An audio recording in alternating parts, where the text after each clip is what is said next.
Untuk mengetahui informasi lebih lengkap dan berita terkait, silakan klik link di deskripsi. Dan jangan lupa untuk install aplikasi CNBC Indonesia yang tersedia di App Store dan Play Store. Dan jangan lupa subscribe ya. Pertama terkait dengan aktivitas ekonomi masyarakat yang terbatas. Seperti kita ketahui, per periode tanggal 11 Januari sampai tanggal 8 Februari ini, pemerintah menerapkan pembatasan kegiatan masyarakat atau PPKM, dan ini kelihatannya juga turut mendorong penurunan untuk inflasi pada periode bulan Januari. Lalu yang kedua juga dipengaruhi oleh faktor terkait dengan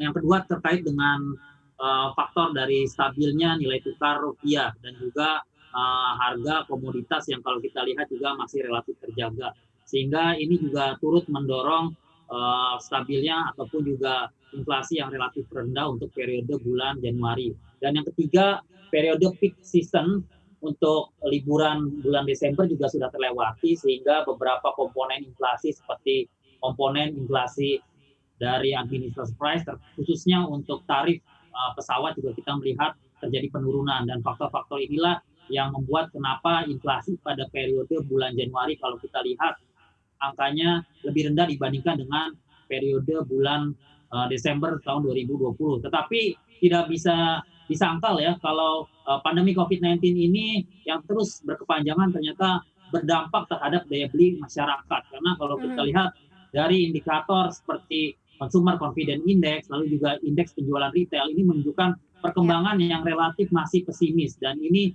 menjadi sinyal kalau daya beli masyarakat masih belum sepenuhnya pulih.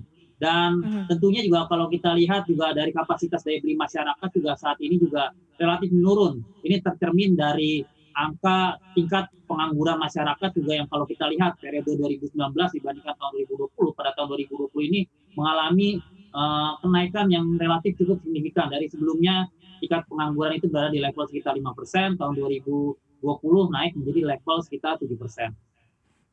Persoalan daya beli ini kan memang persoalan panjang yang sudah terjadi juga di tahun lalu sampai dengan saat ini begitu ya, dan memang ini penurunannya memang cukup signifikan. Berarti belum ada juga pemulihan ekonomi yang terlihat di sini, Pak Mirdal. Kalau dari kacamata Anda seperti apa untuk mengatasi permasalahan daya beli ini? Karena kan dari sisi pemerintah sudah banyak kasih bansos begitu ya, bantuan PPKM segala macam begitu ya. Nah, ini seperti apa yang Anda lihat? Ya, untuk kondisi seperti ini tentunya peran krusial yang paling dibutuhkan adalah peran dari pemerintah. Entah itu pertama terkait dengan peran pemerintah untuk mendorong daya beli masyarakat, entah itu melalui program sosial safety net ataupun juga program-program terkait dengan stimulus untuk kebutuhan konsumsi masyarakat. Lalu yang kedua, karena ini merupakan konsekuensi dari pandemi COVID-19 yang berkepanjangan, maka mau tidak mau pemerintah juga harus melakukan kebijakan terkait dengan kebijakan untuk memulihkan tingkat kesehatan masyarakat, atau dengan hal ini adalah tentunya program vaksinisasi ini harus lebih intensif, tepat sasaran, dan juga sesuai target. Kalau itu terjadi, tentunya kita harapkan aktivitas ekonomi bisa kembali perlahan pulih seperti sebelum COVID-19, dan ini yang diharapkan secara berangsur dapat mendorong daya beli masyarakat untuk kembali back to